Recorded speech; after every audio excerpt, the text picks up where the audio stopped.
Imaginez tout perdre d'un coup, l'amour de votre vie, votre liberté et ce qui compte le plus au monde, vos enfants. C'est même difficile à imaginer, n'est-ce pas? Mais c'est exactement ce qui est arrivé à Donna Maria das Dores. Elle faisait aveuglément confiance à sa famille, jusqu'à ce que la trahison la plus cruelle vienne de là où elle s'y attendait le moins. Maria était une femme ordinaire, pleine de rêves et d'amour pour ses enfants.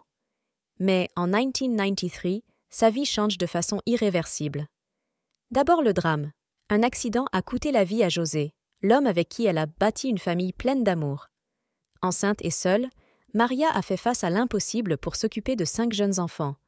Mais avant qu'elle puisse se remettre sur pied, le coup le plus cruel est arrivé.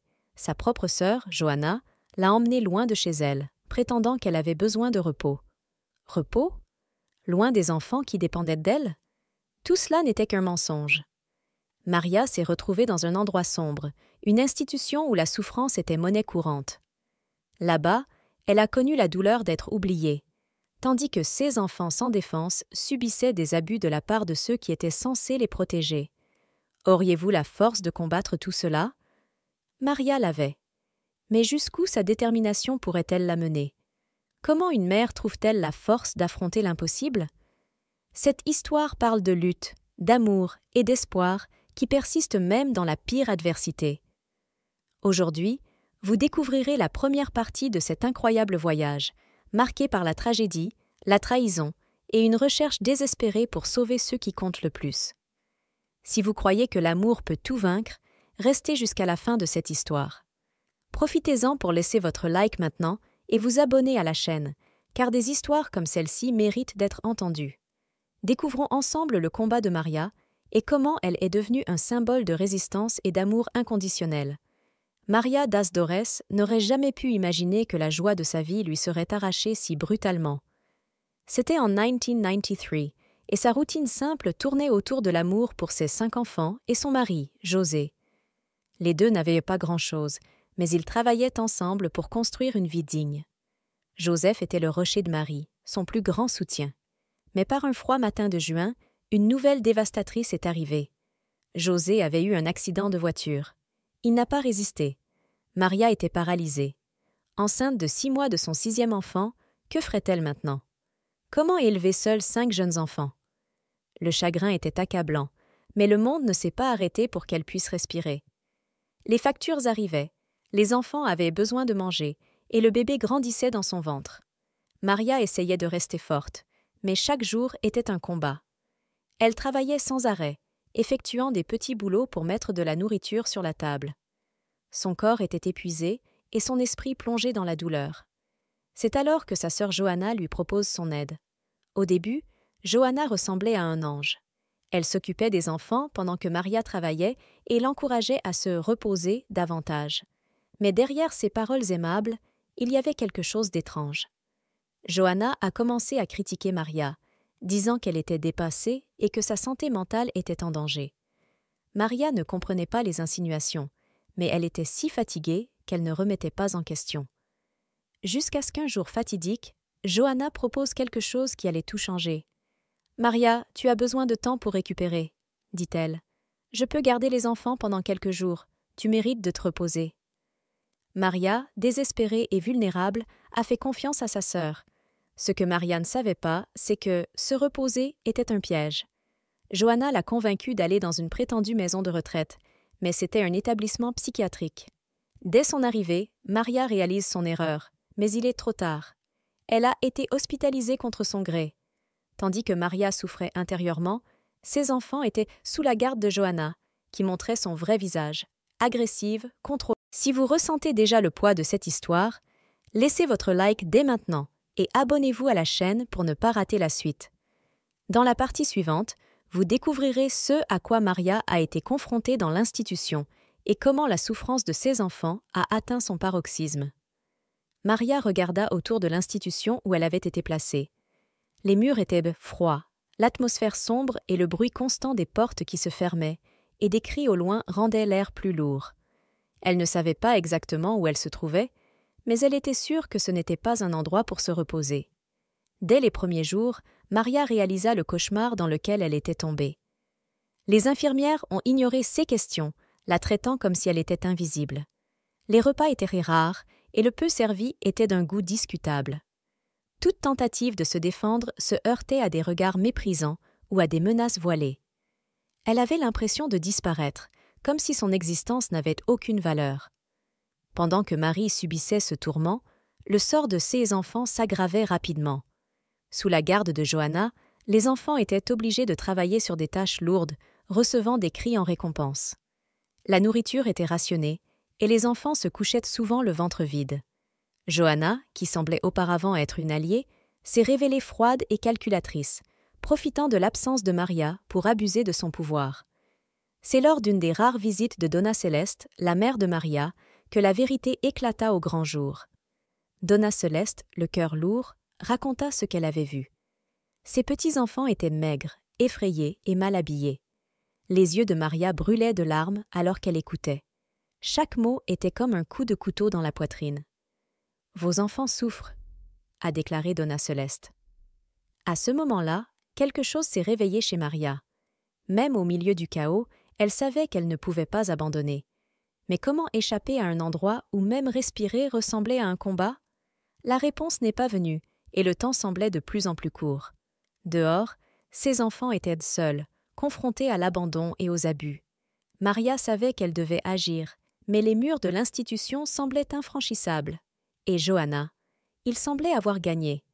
Maria, même épuisée et blessée, savait qu'elle ne pouvait pas se laisser vaincre. Au fil des jours passés à l'institution, sa détermination grandissait.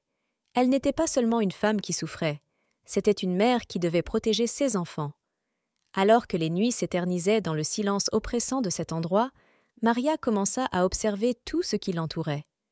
Elle a remarqué qu'il y avait des tendances, des horaires de changement de poste, des moments où les infirmières semblaient moins attentives. 6 espoirs d'évasion apparaissaient comme de petites étincelles dans l'obscurité. L'institution était une prison déguisée. Il n'y a eu aucun accueil, juste de la négligence. Ce qui la soutenait, c'était le souvenir de ses enfants, leurs visages, les sourires qui semblaient désormais lointains et les petites mains qui tenaient autrefois les siennes. Ces pensées la faisaient lutter contre le désespoir. Donna Celeste a continué à lui rendre visite chaque fois qu'elle le pouvait, malgré les difficultés.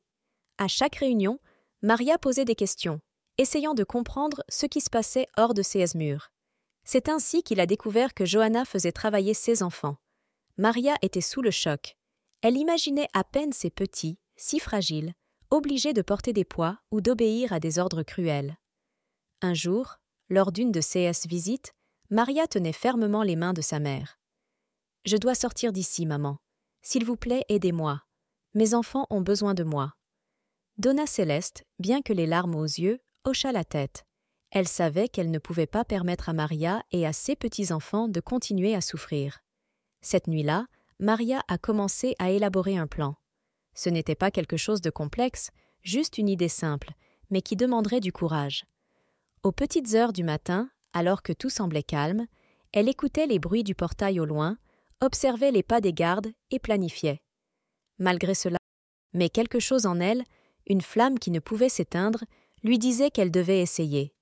Elle savait que la liberté ne serait pas facile, mais elle savait aussi que la vraie prison était d'être loin des enfants qu'elle aimait tant. Pendant que Maria planifiait silencieusement sa fuite, ses enfants vivaient des réalités qui ont façonné leur personnalité de manière douloureuse.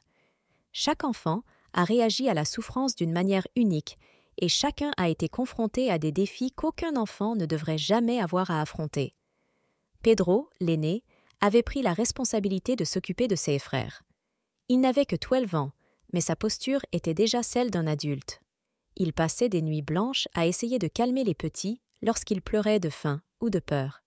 Son regard, autrefois plein de rêves, semblait désormais lourd, comme s'il portait le poids du monde. Anna, âgée de seulement 10 ans, était la soignante émotionnelle.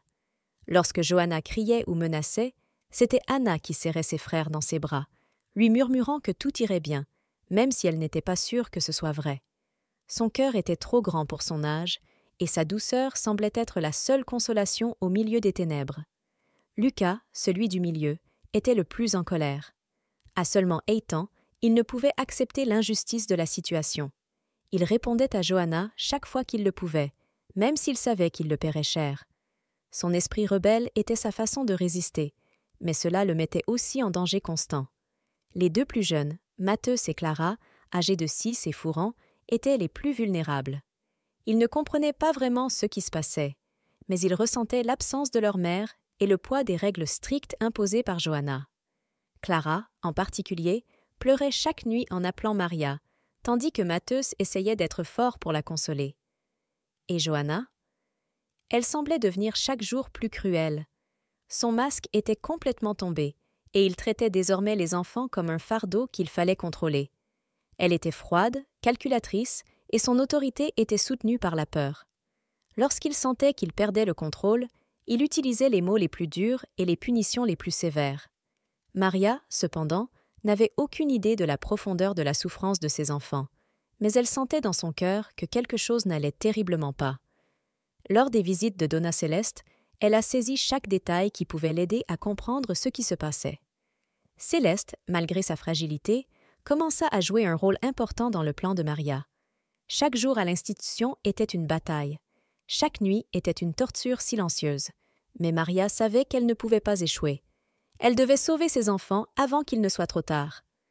Maria savait que chaque journée passée dans l'institution était une occasion gâchée de protéger ses enfants. Ce n'était plus la même femme qui était entrée dans cet endroit. La douleur et le désir s'étaient transformés en une force implacable. Aux petites heures du matin, elle a commencé à trouver le courage de partager son histoire avec d'autres détenus, à la recherche d'alliés qui pourraient l'aider à trouver une voie à suivre.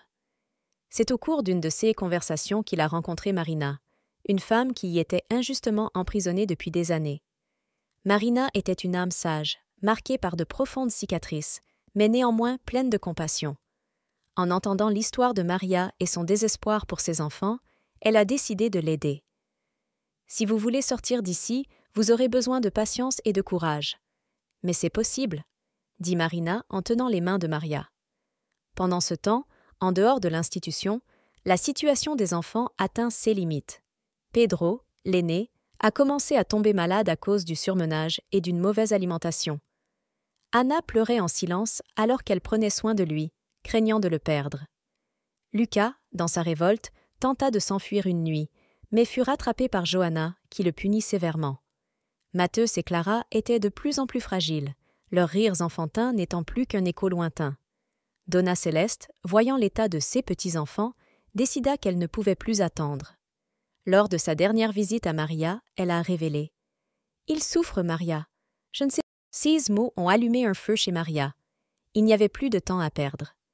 Avec l'aide de Marina, Maria a commencé à mettre son plan à exécution. Pendant des jours, elle a fait semblant de se montrer complaisante, voire coopérative, avec les employés, pour atténuer les soupçons. Marina, à son tour, a utilisé son expérience pour identifier le meilleur moment pour agir. La période entre les changements d'équipe, lorsque les gardes étaient le plus distraits. Lors de la soirée prévue, le cœur de Maria battait si fort qu'il semblait que tout le monde pouvait l'entendre. Chaque pas vers la porte était une victoire silencieuse, mais aussi un risque énorme. Un seul faux pas, et tout serait perdu. Marina est restée sur place, distrayant les infirmières avec une fausse dispute. Lorsque Maria franchit le portail, une bouffée d'air froid lui frappa le visage. C'était la liberté, c'était de l'espoir. Mais la bataille était loin d'être terminée. Elle savait que la vraie guerre ne faisait que commencer. Elle devait retrouver ses enfants et les sortir des griffes de Johanna. Si vous l'appréciez, laissez un like et abonnez-vous à la chaîne pour ne manquer aucune histoire passionnante. Maria courait dans l'obscurité, le cœur battant la chamade et le corps faible, mais guidé par une force inébranlable. Chaque pas qu'il faisait était une victoire sur l'oppression qu'il avait endurée. Avec l'aide de Donna Céleste, elle parvient à se réfugier temporairement dans une petite maison à la périphérie de la ville. Là, il a commencé à planifier comment il allait affronter Johanna et sauver ses enfants. Pendant ce temps, chez Johanna, le chaos régnait. Les enfants étaient épuisés et blessés, mais ils entretenaient un lien invisible d'espoir. Anna, avec sa douceur habituelle, essayait de calmer ses frères. Pedro, même s'il était malade, a résisté de toutes ses forces, les faisant croire que leur mère viendrait les chercher. Lucas, dans sa rébellion, s'est promis de ne jamais laisser Johanna gagner. Maria savait qu'elle ne pouvait pas pénétrer seule dans la maison de Johanna. Il décide donc de demander de l'aide au seul voisin en qui il a confiance, Monsieur Ernesto, un vieil ami de sa famille. Lorsqu'il entendit le rapport de Maria, il fut choqué. « Tu as mon aide, Maria. Je ne laisserai pas cette femme détruire d'autres vies. » Avec Ernesto à ses côtés, Maria a élaboré un plan. Ils attendaient que Johanna soit partie pour entrer dans la maison et sortir les enfants. Mais l'inattendu se produit. Johanna apprend, par l'un des employés de l'institution, que Maria s'est enfuie. Désespérée de maintenir son contrôle, Johanna a intensifié ses menaces contre les enfants. Pedro essaya de lui faire face, mais il était trop faible.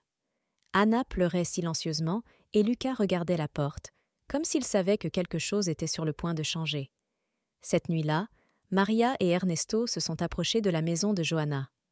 Maria resta cachée pendant qu'Ernesto, faisant semblant d'avoir besoin d'aide, frappait à la porte pour la distraire.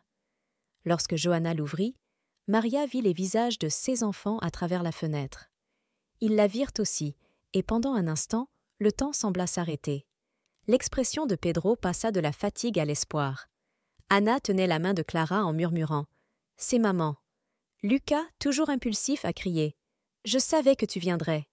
Ce son attira l'attention de Johanna, qui comprit immédiatement ce qui se passait. Johanna a essayé de fermer la porte, mais Ernesto l'a arrêtée. Maria, avec tout son courage accumulé, entra dans la maison et se retrouva face à face avec la femme qui avait détruit sa vie. Johanna, avec un sourire venimeux, dit « Pensez-vous que vous pouvez simplement les reprendre ? Tu as perdu, Maria. » Maria n'a pas reculé. D'une voix ferme, il a répondu « Je n'ai jamais perdu. Ce sont mes enfants, et personne ne me les prendra plus. » Maria sentit le poids du moment comme une tempête prête à exploser. Elle a regardé Johanna dans les yeux et a vu quelque chose à laquelle elle ne s'attendait pas. La peur. Pas la peur de Maria, mais la peur de perdre le contrôle qu'elle avait sur la situation. Johanna a essayé de pousser. La tension dans l'air était presque palpable, et les enfants, désormais debout, regardaient la scène avec de grands yeux. Lucas, toujours intrépide, courut dans les bras de sa mère. « Je savais que tu reviendrais, maman !» cria-t-il en s'accrochant à elle comme s'il ne la lâcherait jamais. Anna, les larmes coulant sur son visage, prit Clara par la main et se dirigea vers Maria. Pierre, même s'il était faible, rassembla ses dernières forces et s'approcha de lui aussi en lui disant « Nous sommes prêts à partir avec toi. » Johanna, désespérée, a crié « Tu ne peux pas m'abandonner. J'ai pris soin de toi pendant son absence. » Mais ces paroles restèrent creuses. Les yeux des enfants étaient fixés sur Maria, et à ce moment-là, il n'y avait aucun doute sur leur place. Maria, cependant, savait que cette confrontation ne serait pas résolue uniquement par des mots. Johanna, déterminée à ne pas perdre le contrôle, a menacé d'appeler la police et d'accuser Maria d'abandon et de fuite. Ernesto intervient encore. « Si quelqu'un appelle la police, ce sera nous. Vous devrez expliquer comment vous avez traité ces enfants et ce que vous avez fait à Maria. » Maria tenait ses enfants près d'elle, sentant leur force rejoindre la sienne. « Johanna, c'est fini. Tu as eu ta chance de faire le bien, mais tu as choisi le mauvais chemin. Maintenant, je vais prendre soin de mes enfants. Tu ne peux rien faire pour changer cela. » Pendant un instant, il sembla que Johanna allait se battre à nouveau, mais quelque chose changea. Elle recula, comme si toute sa détermination avait disparu. « Va-t'en alors. Mais souviens-toi, c'est à moi que tu devais tout ça. » Maria, sans répondre, a emmené les enfants hors de la maison, Ernesto veillant à ce que Johanna ne tente rien. Dehors, sous le ciel étoilé, les enfants pouvaient enfin respirer. Pedro, la voix tremblante, demanda « On rentre à la maison, maman ?» Maria les serra fort dans ses bras et répondit « Oui, mes amours, nous rentrons à la maison, cette fois pour de bon. » Mais Maria savait que l'avenir lui réserve encore des défis. Regagner la confiance de ses enfants, trouver un nouveau point de départ et affronter les traumatismes du passé seraient de longs combats. Elle était prête à combattre chacun d'eux.